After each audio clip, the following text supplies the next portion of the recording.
أعوذ بالله من الشيطان الرجيم. بسم الله الرحمن الرحيم.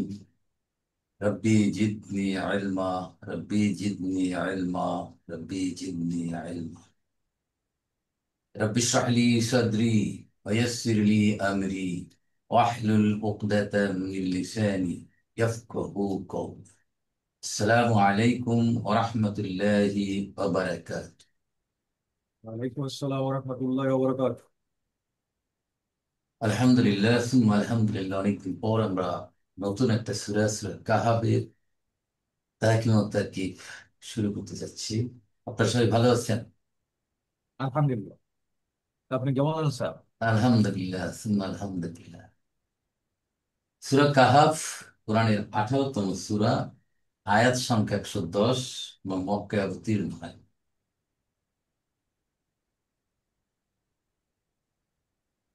কাহাফ অর্থ গুহা, কেভ, গর্ত। আর গার, গার অর্থ গর্ত। গারু সৌর বলে না, গারু সৌর। রাসূল করিম সাল্লাল্লাহু আলাইহি সাল্লাম, আবু বকর রাদিয়াল্লাহু তাআলা আনহু, এরা যে গুহায় যে আশ্রয় নিয়েছিল মক্কাতে মদিনায় যাওয়ার পথে, সেটা ছিল গারে সৌর, সৌর বলে। আর এটা হচ্ছে কাহাব। দুইটাই গর্ত, তাতে পার্থক্য হচ্ছে কাহাব হচ্ছে আয়তনে বড়, স্পেশাস। আর গার হচ্ছে ছোট, যেখানে দুইজন, ম্যাক্সিমাম তিনজন লোক থাকতে পারে। আর কাহাবটা অনেক বড়। কাহাব এক বচন, বহু বচন আছে কুহুফ।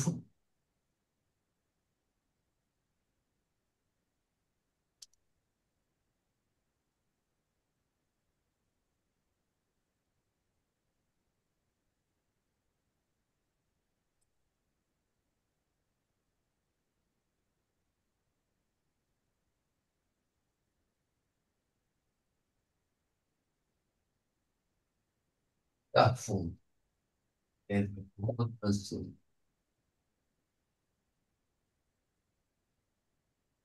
কুহু। আর এটা গার, আর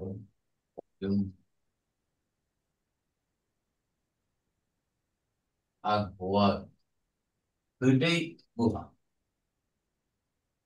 এটাও গুহা, এটাও গুহা। পার্থক্য হচ্ছে এটা হচ্ছে বড়, এটা একদম ছোট। এখান থেকে আসছে আমরা যেটা বলি গারে সুর,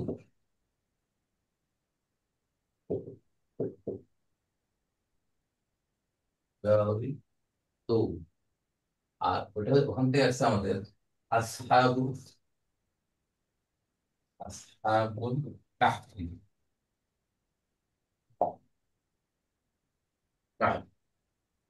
সাহেবুন হচ্ছে এক বচন,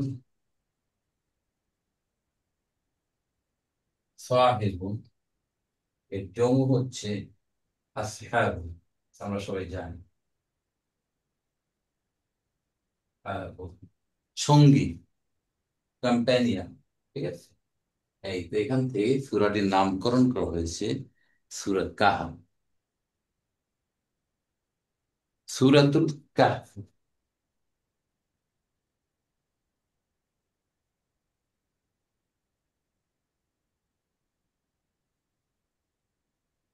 That's it.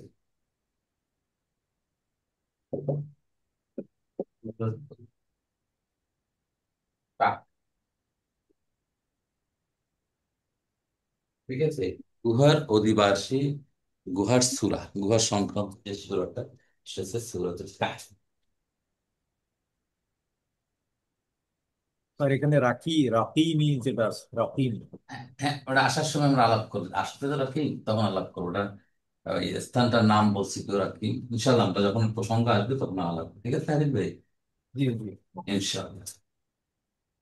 তো সূরা কাহাফ, এটা শানে নজুল অত্যন্ত ইম্পর্টেন্ট একটা শানে নজুল। আমরা সবাই জানি, আমরা আবার একটু স্মরণ করিয়ে দিচ্ছি। কুরাইশরা যখন মহানবী সাল্লাল্লাহু আলাইহি সাল্লামের দাওয়াতকে বিশ্বাস করতে পারছিল না, আবার ফেলে দিতেও পারছিল না, তারা একটা দোদুল্যমান অবস্থায় ছিল, যে তার সবকিছু তো সত্য মনে হচ্ছে, কারণ বানানো কিছু মনে হচ্ছে না, কিন্তু ঠিক কি তার সম্পর্কে তারা ক্লিয়ার ধারণা পাচ্ছিল না, নিতে পারছিল না। তখন কুরাইশ যারা নেতৃস্থানীয় ব্যক্তিবর্গ ছিল, তারা দুইজন লোককে, একজন হল আল নাদর বিন আল হারিস, একজন হল উকবা বিন আবি মুয়াই, এই দুইজনকে মদিনায় পাঠালেন মক্কা থেকে। যেহেতু ইহুদিদের কাছে কিতাব আছে এবং তারা অত্যন্ত নলেজেবল, তাদের যারা পণ্ডিত আছে, উলামা যারা আছে, তারা অত্যন্ত জ্ঞানী। তারা যেহেতু তাওরাত সম্পর্কে তাদের নলেজ আছে, অতএব তারা এই সম্পর্কে বলতে পারতেও পারে হয়তো যে মোহাম্মদ কি বলছে তিনি সত্য না মিথ্যা। এইটিকে যাচাই করার জন্য তারা দুইজন প্রতিনিধিকে মক্কার ইহুদি যারা আলেম ছিলেন, তাওরাতের উপর যারা বিশেষজ্ঞ ছিলেন, তাদের কাছে পাঠালেন এই ঘটনাটা কিভাবে তারা প্রমাণ পেতে পারে। তারা এসে তাদেরকে বললেন যে এই অবস্থা, উনি এমন কিছু বলছেন যেটা তো আসলে আমরা কখনোই শুনি নাই, আমাদের বাবা দাদা পূর্বপুরুষদের মুখ থেকে শুনি নাই, এবং কথাগুলো অত্যন্ত সুন্দর, ফেলে দিতেও পারছি না, কিন্তু আমাদের পূর্বপুরুষরাও তো তখন কিছু বলেনি। এই লোকটা কে আসলে, এই সম্পর্কে আপনারা কিছু যা বলতে পারবেন কিনা। তখন সেই ইহুদি যারা আলেম ছিলেন তারা বললেন যে মোহাম্মদ সত্য না মিথ্যা, এটা প্রমাণ করার জন্য তোমরা তাকে তিনটে প্রশ্ন করবে। নাম্বার ওয়ান হচ্ছে, তাকে জিজ্ঞেস করবে যে গুহাবাসীদের সম্পর্কে তিনি কি জানেন, দ্যাট মিনস আসহাবুল কাহফি সম্পর্কে তার কি ধারণা আছে। দুই নম্বর হচ্ছে, এমন একজন ব্যক্তি যিনি সারা পৃথিবী ভ্রমণ করেছিলেন পূর্ব থেকে পশ্চিম পথে, জুলকার নাইন, তার সম্পর্কে সে কি জানে। এবং নাম্বার থ্রি হচ্ছে, রূহ সম্পর্কে তার ধারণা কি। এই তিনটে প্রশ্নের উত্তর যদি মোহাম্মদ দিতে পারেন তাহলে তিনি সত্য নবী, আর না দিতে পারেন তাহলে সে মিথ্যাবাদী। তখন তোমরা যা ইচ্ছে তাই করতে পারো, তার ব্যাপারে তোমরা সিদ্ধান্ত নিতে পারো যেটা তোমার ভালো মনে করো। এই তিনটা হচ্ছে তোমাদের যাচাই করার বাদ। তাহলে প্রথম প্রশ্ন ছিল কি বলেন? সূরা কাহাফের সম্পর্কে। হুম হুম, মানে সেই গুহাবাসী যারা ছিল, আসহাবুল কাহাফ, সূরা কাহাফ না, আসহাবুল কাহাফ সম্পর্কে তার ধারণা কি? সে কি আচ্ছা। জানে কিনা। Number two, Zulkarnain. Zulkarnain, যিনি সারা বিশ্ব ভ্রমণ করেছিলেন পূর্ব থেকে পশ্চিম পর্যন্ত, তার সম্পর্কে তার ধারণা, নলেজ। আর নাম্বার থ্রি, রূহ, রূহ সম্পর্কে তার ধারণা। এটা শুনে তারা আসলেন এবং তাকে জিজ্ঞেস করলেন। নবী করিম সাল্লাল্লাহু আলাইহি ওয়াসাল্লাম তাদের উত্তরে বললেন, তোমরা আগামীকাল এসো, আমি তোমাদেরকে উত্তর দেব। মানে তিনি বললেন এই ভরসায় যে আল্লাহ তাকে ওহীর মাধ্যমে জানিয়ে দেবেন যে জিনিস কি, এবং তাদেরকে তুমি জানাবে। কিন্তু ইনশাআল্লাহ উনি বলেন, জি। তোমরা আগামীকাল আসো, আমি এর উত্তর ইনশাআল্লাহ দিব, যদি আল্লাহ জানি। ইনশাআল্লাহ বলেন, না বলার কারণে আল্লাহ নাখোশ হলেন, যে তুমি আল্লাহর উপর ভরসা না করে তুমি কিভাবে যাবে জিনিস উত্তর। তো ক্রাইসিস সে ব্যক্তিবর্গ তারা চলে গেলেন। রসুল করিম সাল্লাল্লাহু একাধারে 3 দিন 4 দিন ওয়েট করতে চাচ্ছিলেন, কিন্তু কোনো ওহী আসছিলেন না। তখন কুরাইশরা ব্যঙ্গ করা শুরু করলেন যে দেখো ভণ্ড কাকে বলে, আসতে বললো আগামীকাল, কতদিন হয়ে যাচ্ছে তিনি জবাব দিতে পারছেন না, মানুষের ভণ্ডামি ছাড়া কিছু ছিল না। যাতে সে অত্যন্ত মনঃক্ষুণ্ণ হলেন এবং অত্যন্ত কষ্ট পাচ্ছিলেন যে আমি আসলে কি করে ফেলবো, পারছি না কেন, আল্লাহ কেন আমার উপর ওহী নাজিল করছেন। কিন্তু তিনি যে ইনশাআল্লাহ বলেন, আল্লাহ পছন্দ করেন তার কথা। অতএব সূরা কাহফে একটা আয়াত নাজিল হলো, ওয়ালা তাকুলান্না লিশাইইন, ইল্লা। কোনো ব্যাপারে বলবে না ইন্নী ফাইলু যালিকা গাদান, আমি এটা আগামীকাল করব, ইল্লা আইয়াশা আল্লাহ, তবে আল্লাহ যদি চান তাহলে আমি করব। এই কথাটা ছাড়া তুমি কিছু বলবে না। মানে ইনশাআল্লাহ বলবে আগামীকাল, মানে ভবিষ্যতে কোনো কিছু করার চেষ্টা করলে সবসময় ইনশাআল্লাহ। তাহলে এখান থেকে আমাদের জন্য শিক্ষণীয় হচ্ছে, আমরাও যদি কখনো কোনো কথা বলি আগামী ভবিষ্যতের জন্য সবসময় আমরা বলি ইনশাআল্লাহ।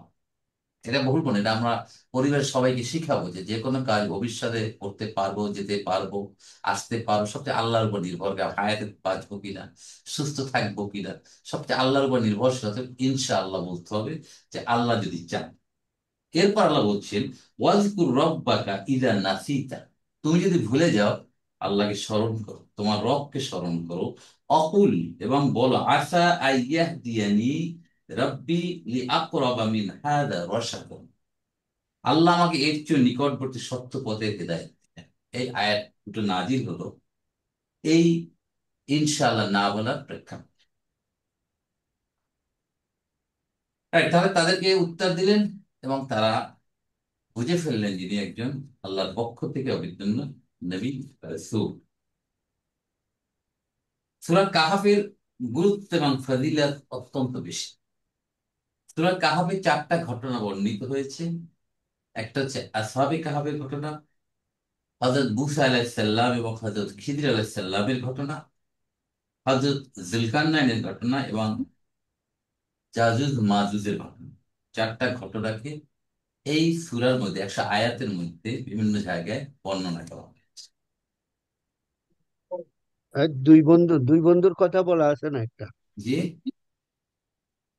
দুই বন্ধুর কথা বলা আছে, একজন আল্লাহতে বিশ্বাস করতো না বা ভরসা করতো না, তার হ্যাঁ, মানে জমি ইয়ে হয়ে মেইন, গেল এই সব মেইন এই ফসল। চারটা, এর মাঝে আরো তো কিছু আছে বুঝলেন, গুরুত্বপূর্ণ ঘটনার কথা আরেকটা চারটা। আছে। ঠিক আছে জানবেন, আরো আছে অনেক কিছু। জি, জি, জি।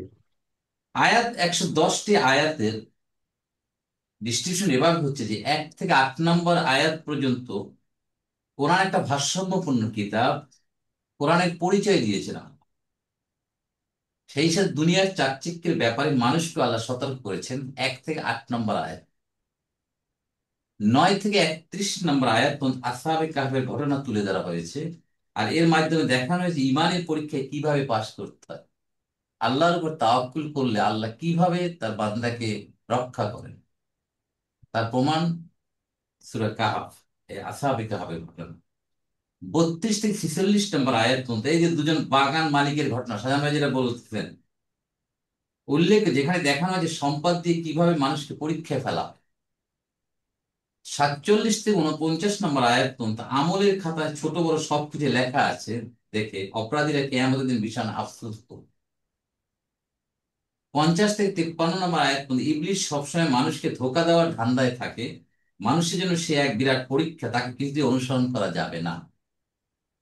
54 থেকে 59 নম্বর আয়াত পর্যন্ত ঈমান আনতে হবে শাস্তি আসার আগে, আর আঁকড়ে ধরতে হবে কোরআন এবং সুন্নাহকে জীবনের প্রতিটি মুহূর্তে, সবসময় পরতে পড়ো। 60 থেকে 82 নম্বর আয়াত পর্যন্ত খিদির আলাহিসাল্লামের সাথে মুসা আলাহিসাল্লামের সাক্ষাৎ, ঘটনার শিক্ষা, জ্ঞান দু রকমের, বাহ্যিক আর অন্তর্নিহিত। খিদির আলাহিসাল্লামের নবী ছিলেন, না, না, নবী ছিল না। আর মুসা আলাহিসাল্লাম নবী নবী ছিল, ছিলেন।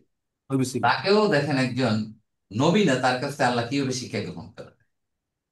লুকমান আলাহিসাল্লাম কি নবী ছিলেন? না, না, কিন্তু তার সম্পর্কে কোরআনে উল্লেখ বলা আছে। হয়েছে।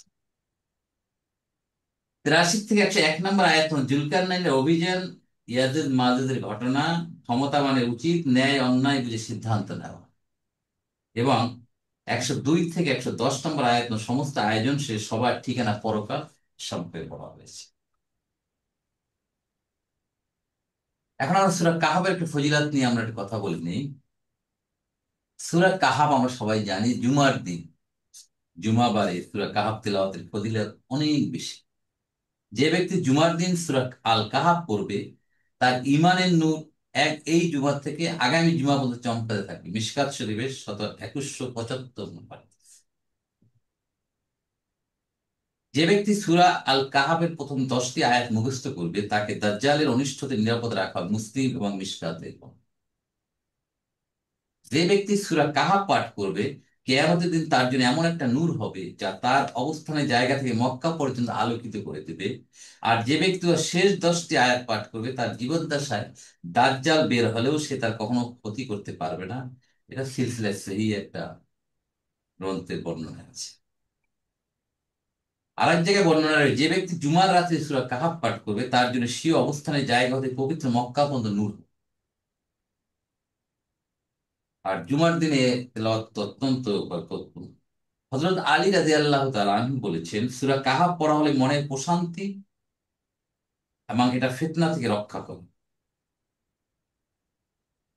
মুসলিম শরীফ একটা হাদিস, জনৈক ব্যক্তি সূরা আল কাহাফ পড়ছিলেন, তখন লোকটি তাকিয়ে দেখতে পেলে একখণ্ড মেঘ তাকে পরিবেষ্টন করে নিয়েছে। বারা ইবনু আযিব বর্ণনা করেছেন যে লোকটি বিষয়টি রাসূল করিম সাল্লাল্লাহু আলাইহি সাল্লামের কাছে বললেন। তিনি তাকে উদ্দেশ্য করে বললেন যে, হে অমুক, তুমি সূরাটি পড়তে থাকো, কারণ এটি ছিল আল্লাহর রহমত বা প্রশান্তি, যা কোরআন তেলাওয়াতের কারণে বা কোরআন তেলাওয়াতের জন্য অবতীর্ণ হয়েছে। মানে সূরা কাহাফ তেলাওয়াতের সময় আল্লাহর রহমত বর্ষিত হচ্ছে।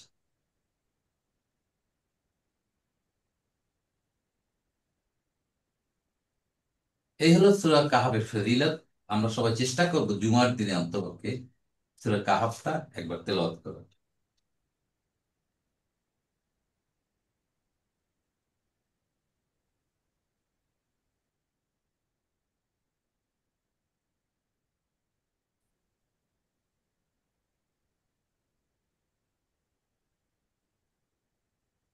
আমরা সূরা কাহাফের তাকিব ও তাকবীর আমরা চলে যাচ্ছি। আউযু বিল্লাহি মিনাশ শাইতানির রাজীম। বিসমিল্লাহির রহমানির রহিম। الحمد لله الذي أنزل على عبده الكتاب ولم يجعل له عوجا قيما لينذر بأسا شديدا من لدنه ويبشر المؤمنين الذين يعملون الصالحات أن لهم أجرا حسنا। 1 নম্বর এবং 2 নম্বর আয়াত তেলাওয়াত করেছি। সূরা শুরু হয়েছে আলহামদুলিল্লাহ। কোরআনে আলহামদুলিল্লাহ 23 বার এসেছে। বিভিন্ন সূরায় আলহামদুলিল্লাহ এসেছে 23 বার। শুরু হয়েছে কোন সূরা দিয়ে? ফাতিহা। মাশাআল্লাহ, সূরা জি। ফাতিহা। আমরা সবসময় আলহামদুলিল্লাহ রাব্বিল আলামিন। এরপর সূরা আনামে আছে, সূরা আরাফে, সূরা ইউনুস, সূরা ইব্রাহিম, সূরা নাহল, সূরা ইসরা, সূরা কাহাফ, সূরা মুমিনুন, সূরা নামল, সূরা আনকাবুত, সূরা লুকমান, সূরা সাবা, সূরা ফাতির, সূরা সাফফাত, সূরা জুমার, সূরা গাফির। এই সূরাগুলোতে কোন সূরায় 2 বার 3 বার এসেছে, টোটাল 23 বার আলহামদুলিল্লাহ এটা এসেছে। অত্যন্ত গুরুত্বপূর্ণ দুটো শব্দ। আলহামদুলিল্লাহ সমস্ত প্রশংসা আল্লাহর জন্য, এটা আমরা জানি। আলহামদ সমস্ত প্রশংসা লিল্লাহি আল্লাহর জন্য। কিন্তু আমরা যদি এখানে বলতাম হামিদা ইয়াহমাদু, এটা হলে কি? মাদ্দা, তাই না? মাদ্দা হচ্ছে কি? আমির আহমদ। হা মিম দাল।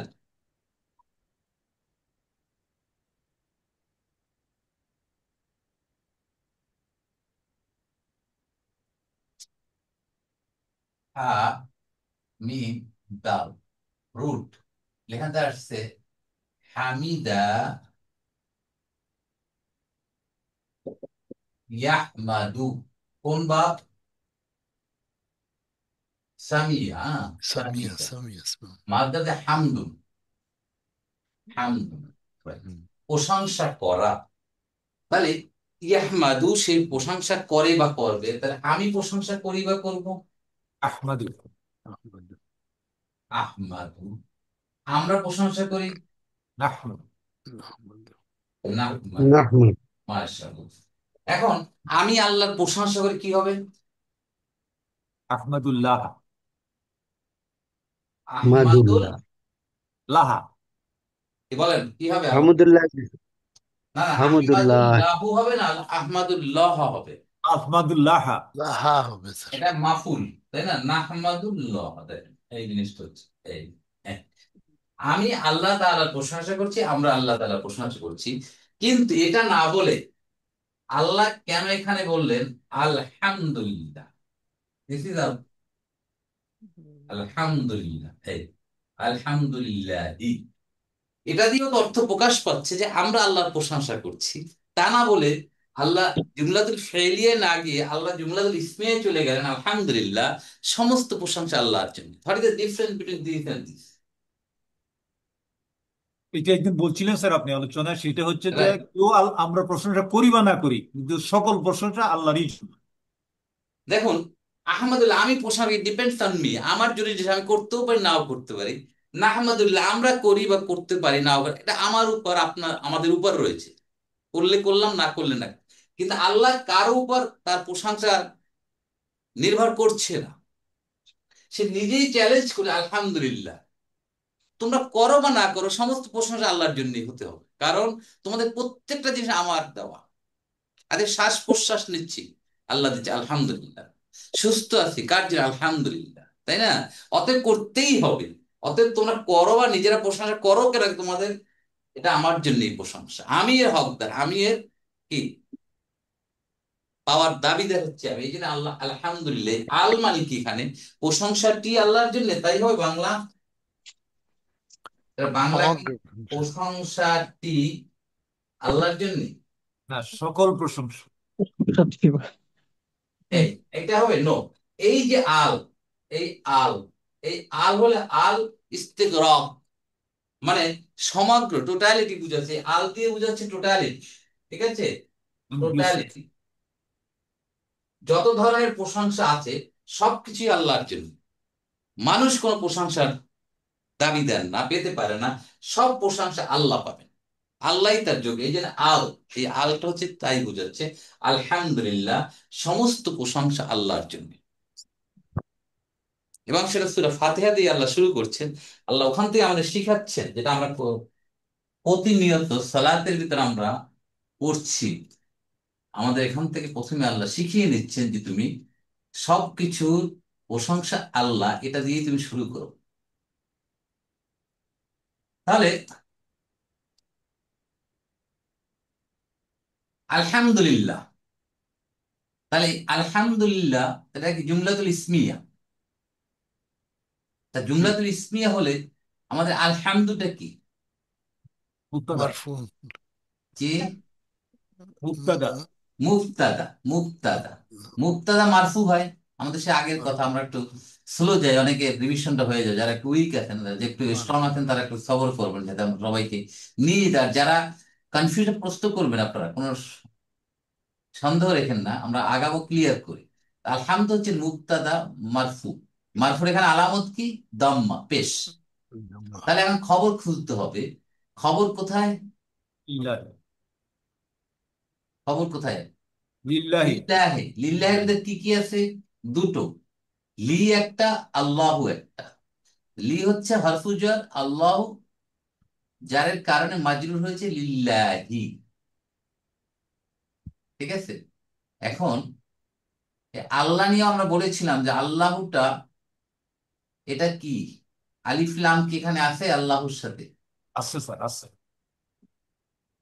রাইট। এইখানে দুইটা ওপিনিয়ন আছে, দুইটা এখানে। এই যে আল্লাহর ব্যাপারে, আল্লাহ, কেউ বলছে আল যোগ ইলাহ। ইলাহ, ইলাহ, আল যোগ ইলাহুন কি হবে? আল্লাহ। এটা হলো কারো কারো এক্সপ্লেনেশন। আর ম্যাক্সিমাম এক্সপ্লেনেশন হচ্ছে আল্লাহু, এটা আল্লাহু, এর কোনো ই নাই, রাইট? কোনো ভাগযোগ নেই। আল্লাহ আল্লাহ, এটা আল্লাহ শিখিয়েছে, আল্লাহ নবী। এর ভিতরে আল এবং ইলা এরকম না। এবং ম্যাক্সিমাম অধিকাংশ গ্রামারিয়ান, মুফাসসির এবং স্কলাররাই আল্লাহটাকেই তার মতামত দিয়েছে আল্লাহ শব্দটা একটা ইন্টেগ্রাল শব্দ, এখানে আল এবং ইলা না।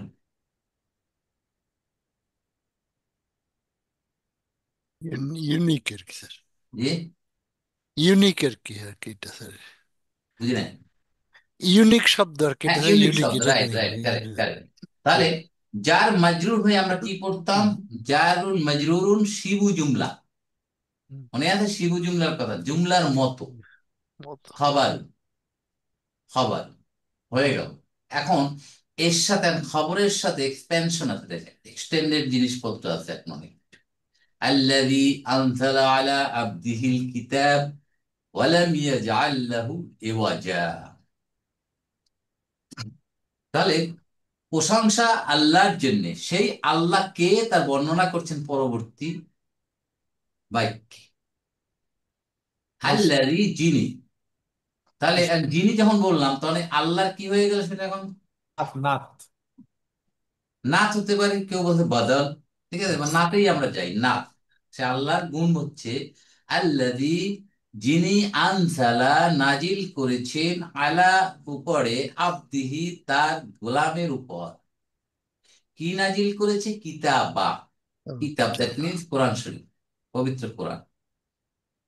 ও ওয়ালাম ইয়াজআল লাহু ইওয়াজা, এটার জন্য মানে কোরআনের জন্য কোনো বক্রতা নাই, তিনি এটাকে কোনো বক্রতা দিয়ে নাজিল করেননি। এই কোরআনকে আল্লাহ ঘোষণা দিচ্ছে। তাহলে আল্লাহরই নাত হয়ে ইসমু মৌসুল, মনে আছে? ইসমু মৌসুল, রিলেটিভ ক্লজ, রিলেটিভ প্রোনাউন। তাহলে ইসমু মৌসুল আসলে আমরা কি চাবো? সিরাতুল টিলা। মুরসালিন। সিলাতুল মৌসুল। আনজালা আলা আবদিহিল কিতাব, এটা হচ্ছে জুমলা ফেলিয়া। সিলা। আনজালা কয় নাম্বার ফর্ম? আনজালা ইউনজিলু, 4 নম্বর। 4 নম্বর। নাজিল করা। তাহলে আনজালা আমরা পড়েছিলাম নাজালা, নাজালা, আনজালা, তিনটা জিনিস খেয়াল আছে কারো? জি। আবার একটু আমরা রিভিশন দিয়ে যাই।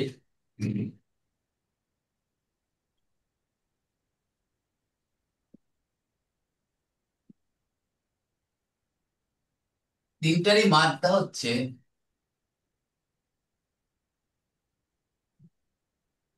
নুন,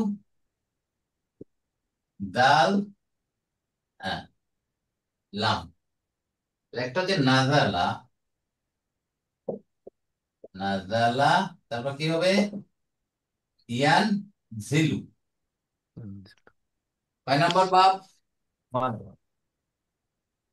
দরাবা ইয়াদরিব। মাসদার কি? নুজুল। নুজুল, নুজুল, নাজিল। কি অর্থ? অবতীর্ণ হওয়া, নিচে নেমে আসা, সরি, নিচে নেমে আসা। ফর্ম অন, ফর্ম অন, নিচে নেমে আসা, নিচে নেমে আসা। এরপর নাজসালা, এটা আমরা আগে শিখেছি, আলাপ করেছিলাম তো একটু। নাজসালা ইউনাজিলু, মাসদার কি হবে? তানজিল। তানজিলু, তানজিলু। কয় নাম্বার ফর্ম বা কয় number form? Two. Form two. বা বা ফর্ম টু। তাফইল, বা তাফইল। তানজিল মানে ধাপে ধাপে কি? নাজিল। নাজিল করা। ধাপে ধাপে, নাজিল করা। হ্যাঁ, অবতীর্ণ করা বা নাজিল করা, অবতীর্ণ বা নাজিল করা, নাজিল করা, এটা হলো ফর্ম টু। এরপর যে আনসালা, আনসালা ইউনজিল,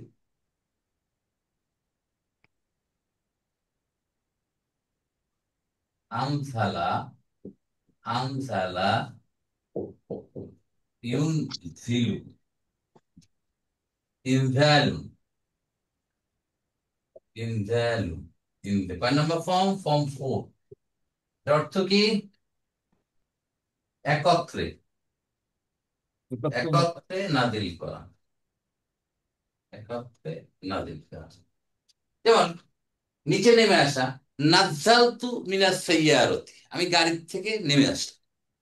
এখন নাজ্জালা, কোরআনে নাজ্জালাও আল্লাহ ইউজ করেছেন, আনজালাও ইউজ করেছে। তাহলে ধাপে ধাপে অবতীর্ণ করা, নাজিল করা। তাহলে কোরআনুল করিম, রসুল করিম সাল্লাল্লাহু আলাইহি ওয়াসাল্লামকে আনজালা হয়েছিল, নাজ্জালা হয়েছিল? নাজ্জালা। নাজ্জালা। নাজ্জালা। 23 বছরে কোরআন শরীফ নাজিল, কিন্তু আনজালা হয়েছে কোন জায়গায় কোরআন বলেন তো? লাহে মাহফুজ। লাহে মাহফুজে আল্লাহ সুবহানাহু ওয়া তাআলা কোরআনটাকে একত্রে আরশ, আরশ থেকে এই লাহে মাহফুজে সংরক্ষণ করে, রাইট? এই জন্য বলা হয় লাউ আনজালনা হাযাল কুরআনা আলা জাবাল, জাপান। যদি কোরআনকে পাহাড়ের উপর পরে একত্রে নাজিল করা হতো, কোরআন পাহাড় চুরমার হয়ে যেত, সহ্য করতে পারতো না এই ভার। পরবর্তী অংশে আমরা যেটা দেখছি।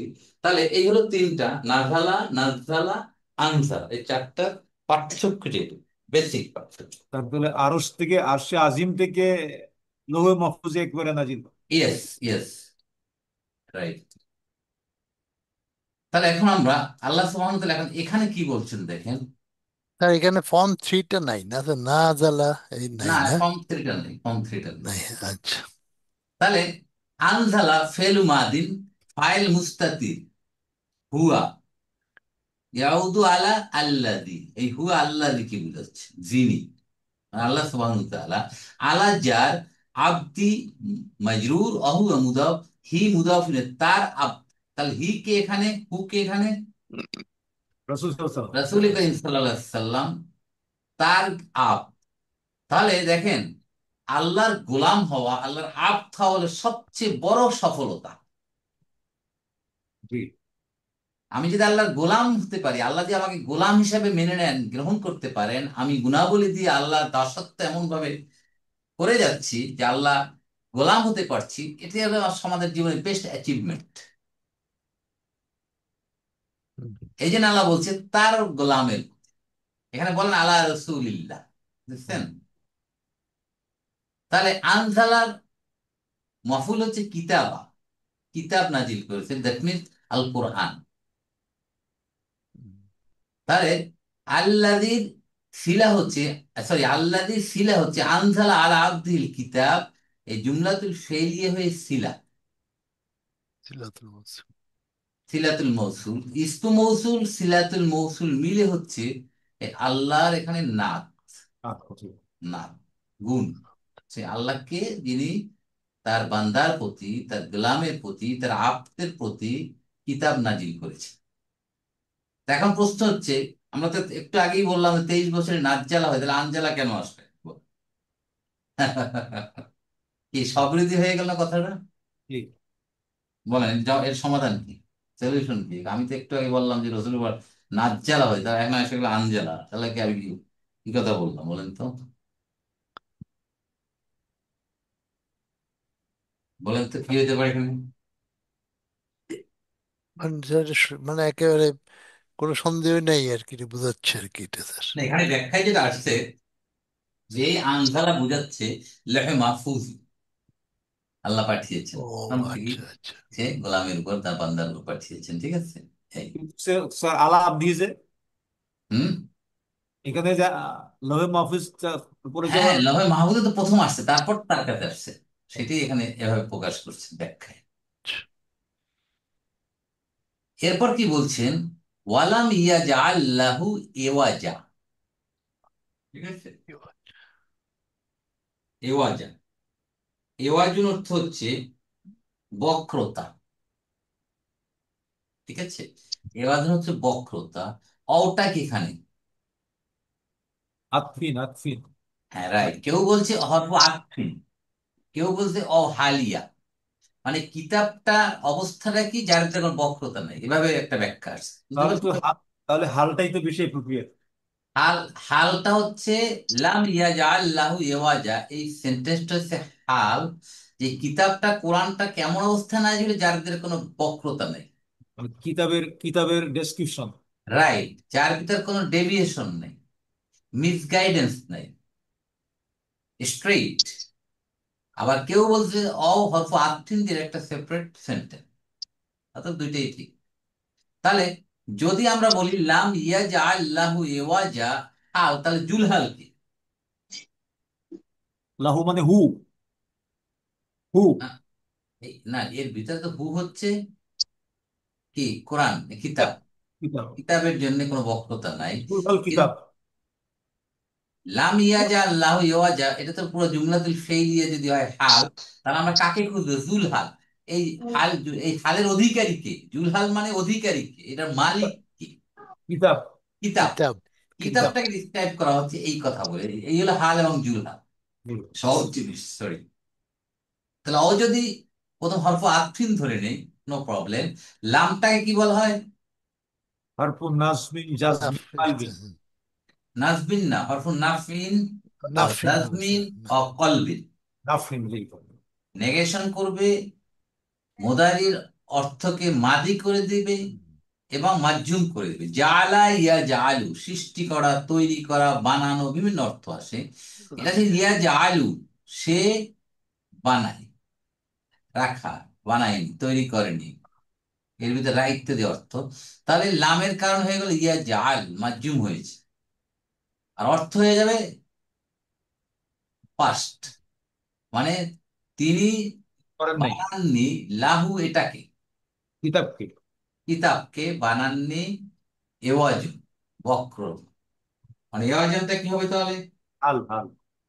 এওয়াজা মাফুলুন বি, যদি হাল না ধরি আমরা, মাফুলুন বিহি মাফুলুন বি। স্যার, অপূর্ণ। ইয়া মাফুলুন জানে বিহি হবে স্যার। মাফুলুন বি হয়ে জুমলাতুল ফেইলিয়া, এর একটা কথা। আর দুই নাম্বার ব্যাখ্যা হচ্ছে আমরা যদি অকে হালিয়ে ধরে নেই, তাহলে এটা হচ্ছে জুমলাতুল ফেইলিয়া, হাল হলো, জুলহাল হচ্ছে কিতাব, কিতাবের ডেসক্রিপশন করছে কিতাবটা কেমন, যার ভিতরে কোনো বক্রতা নেই, সহজ। এটা বলেই ভালো। হ্যাঁ, হাল এটা বলে। সিফত, তাহলে হাল। এগুলো লেখা সিফত হলো নাকি স্যার কিতাবের? না কিতাবের সিফাত না, হাল হয়েছে, হাল কোন জুলহাল, অবস্থায় আচ্ছা। কিতাবটা নাজিল করা হয়েছে, যার ভিতরে কোনো বক্রতা নেই, যার ভিতরে কোনো ডেভিয়েশন নেই, যার ভিতরে কোনো মিসগাইডেন্স নেই। ঠিক আছে, এইটা বুঝাচ্ছে এখানে। তাহলে এখন, এ- জি বলেন। এখানে স্যার বক্রতা মানে, মানে বক্রতা মিনিং, মানে, মানে এটার কি ভিতরে, মিন করছে? বলেন কি বক্রতা মানে কি বলেন? স্যার এটা কি, এই বক্রতাটা কি এ বলা যায় যে প্রথম আয়াতটা দেওয়া লা রাইবা ফি? এক সেন্সে বলা যে যায়, এর কোনো কোনো সন্দেহ নাই, কোনো কনফিউশন নাই। কনফিউশন নাই, কোনো অ্যাম্বিগিউটি নাই, তাই না? অ্যাম্বিগুইটি নাই, জড়তা নাই, দ্বিধাদ্বন্দ্ব নাই এর ভিতর, এটা সত্য না মিথ্যা, এটা ঠিক না বেঠিক, এ ধরনের এটা আহ, সহি না গায়রে সহি, এ ধরনের কত প্রশ্নের অবকাশ নেই এখানে। এখানে যা বলা হয়েছে সব কি ইউনিভার্সাল ট্রুথ, এইটা এখানে বলা হচ্ছে। এমনি তো স্যার, স্যার আয়াতে দুই রকম আছে, একটা মাহকামা মানে একটা ডাইরেক্ট হুকুম, আর একটা আছে স্যার যেখানে যে মতবিরোধ হয়, কিছু এক্সপ্লেনেশন এদিক ওদিক হয় স্যার। ও সেটা তো মুহকামাত আর মুতাশা বিহার, তাই না? মোতাসাবা, তো হ্যাঁ মোতাসাবা হ্যাঁ। এখানে না না, এটা সেটা ঠিক সেটা ওইটি। বলা হয় যেমন আলিফ লাম মিম, এগুলো একমাত্র অর্থ আল্লাহই জানেন। ঠিক আছে, এখানে কোনো, উপমা যেমন দেয় স্যার, কতগুলো উপমা দিয়ে রাইট, বুঝাইছে, এবার ওইগুলা ওইগুলা, এবং ওগুলো বোঝা ওইগুলোর ব্যাপারে যাচ্ছে, বেশি আচ্ছা। ডিপে যাইতে নাই, যাইতে নেই ওর অর্থ আল্লাহই ভালো জানে, এইভাবে চলে যেতে হবে, রাইট? আলিফ লাম এর অর্থ কি, এটা এটা রুয়ের আমাদের, কথা বলছি স্যার। আল্লাহ বলেন না জানা, আল্লাহ দরকার কি আমার? আল্লাহ তো বলেননি, এটা বলে তো বলতে, আল্লাহ এর অর্থ হ্যাঁ, আল্লাহই ভালো জানে, আল্লাহ ইয়া আলাম। Right. তাহলে এখন আমরা দেখেন এই ছোট্ট একটা আয়াতের ভিতর কতগুলা জিনিস আসলে, যে প্রশংসা আল্লাহর জন্য, সে আল্লাহ কে, যিনি তার গোলামের প্রতি কিতাব নাজিল করেছেন। ঠিক আছে, গোলামের প্রতি কিতাব নাজিল করেছেন, কিতাবটা এবং সে কিতাবটা, এই কিতাবের কোনো বক্রতা নাই, কোনো কনফিউশন নাই, কোনো কনফিউশন অ্যাম্বিগুইটি, নেই। রাইট, হয়ে পুরাটা হয়ে গেল জুমলাতুল ইসমিয়া। তাহলে, স্যার এখানে স্যার একটা প্রশ্ন, যে যে আনজালা আলা আলা, কোন কোন কোরআন শরীফে লেখা আছে আলার উপরে জবর দিয়া ইয়ার উপরে একটা খাড়া জবর আছে স্যার, এটা কি ওইভাবে লেখা যায় নাকি? মানে আলাটা এইভাবেই হবে, আলা, তা আলা আর এইভাবেই, ওখানে লামের আর উপর লাম, আলা। আরেকখানে লেখা দেখুন স্যার, লামের উপরে জবর আর ইয়ার উপরে একটা খাড়া জবর, এটা কি ওটাকে লেখার আলাইয়া, এরকম? আলাইয়া, আলাইয়া। ও, এখানে তো আলাই হবে না, না এখানে না, আলাই তাহলে হবে। আলাইয়া আমার উপর, আচ্ছা, আলাইকা, ও আচ্ছা, ভালো কথা বলছে, তাই দেখেন। হ্যাঁ,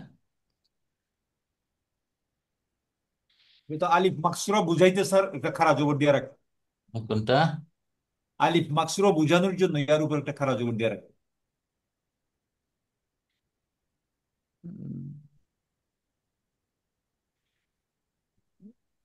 আলা, এটা হচ্ছে আলা, আলা, এটা হচ্ছে উপর, এটা এইভাবেই, ঠিক আছে। এখন হচ্ছে ধরেন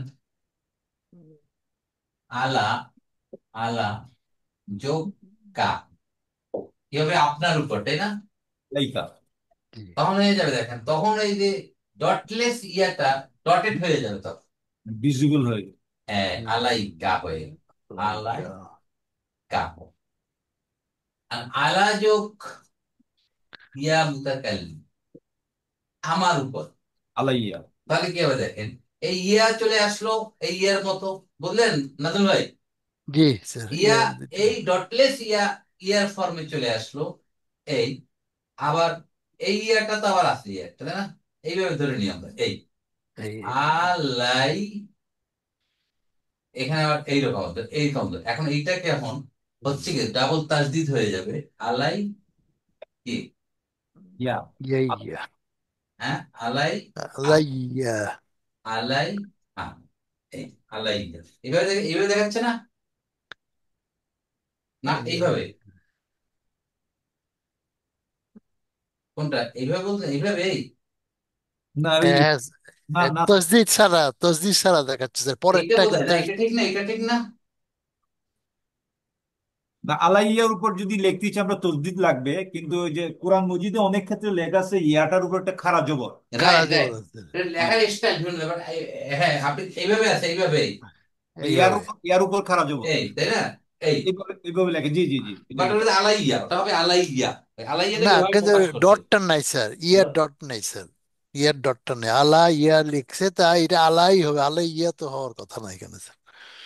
না না, আলাইয়াই তো হবে, এখানে দুইটা ইয়ে না, একটা হচ্ছে আলা, আলার এই ইয়েটা চলে আসছে, আর আলা হলে তো এই আলাটাই থাকছে, কিন্তু আমার তো চলে আসছে যে ইয়ার একটা ইয়া মুতাকাল্লিম, ওটা ইয়াটাও চলে আসছে এখানে। এখন একটা আয়াতের সাথে মিলেই আমার দেখেন, তাহলে আসলে বোঝা মনে যাবে যে হয় ওখানে না। কি বুঝাচ্ছে, ওখানে আমার আমার উপর আসলে বুঝাচ্ছে কিনা মিনিংটা, তাহলে ও আমাদের ক্লিয়ার আচ্ছা, হবে। তাহলে আপনি ঠিক যেখানে আছে স্যার। আয়াতটা বা যেখানে শব্দটা আছে জি সেই আয়াতটা দেখেন যে ওর মিনিংটা জি কি না, বলছে, আমার উপর, তাহলে হবে আলাইয়া।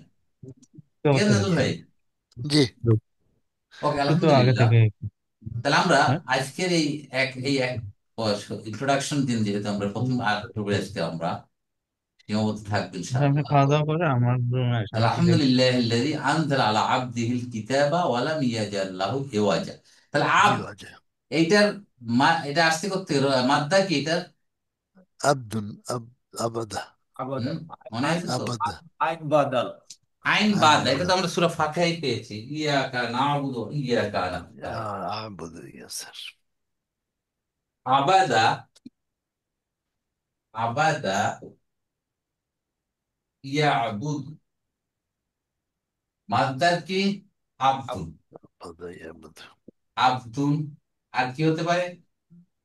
ইবাদত। ইবাদত, সালাম একদিন, ইবাদাতুন, ইবাদাতুন, ইবাদত করে না, ইবাদত, এই হলো আব্দুল। আব্দ, ইবাদত করা, দাসত্ব করা, গোলামি করা, এখান থেকে আব্দ, তাই না? আব্দ, আব্দিহি, তার কি, গোলামের উপর, তার গোলামি যে করে তার উপর। তাহলে এখান থেকে ইসমুল ফাইল কি? আবিদ। আবিদ, আবিদ। আবিদ। ইসমুল ফাইল হচ্ছে আবিদ, আবিদ, তাই না? আবিদ, মাবুদ হবে স্যার, ইসম মাফুল না স্যার? মাবুদ, যার ইবাদত করা হয়, মাবুদ, আল্লাহ তাআলা আর কি। মাবুদ, ইসমুল মাফুল। ইসম মাফুল।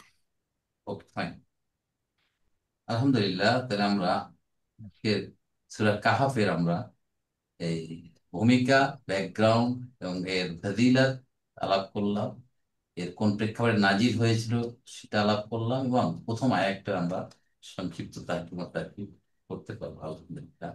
আমরা পরবর্তী ক্লাস ইনশাল্লাহ 2 নম্বর আয়াত থেকে শুরু করবো, আর আমরা ইনশাল্লাহ পরবর্তী ক্লাস থেকে আমরা টাইম মতো ইনশাল্লাহ থাকবো, যাতে আমরা সময় মতো শুরু করতে পারি। কারণ এখন তো এসা হয় 7:30 পরে 8টার দিকে হয়, তখন আমার মনে হয় 9টায় শুরু করতে কারো তাড়াহুড়ো থাকার কথা না।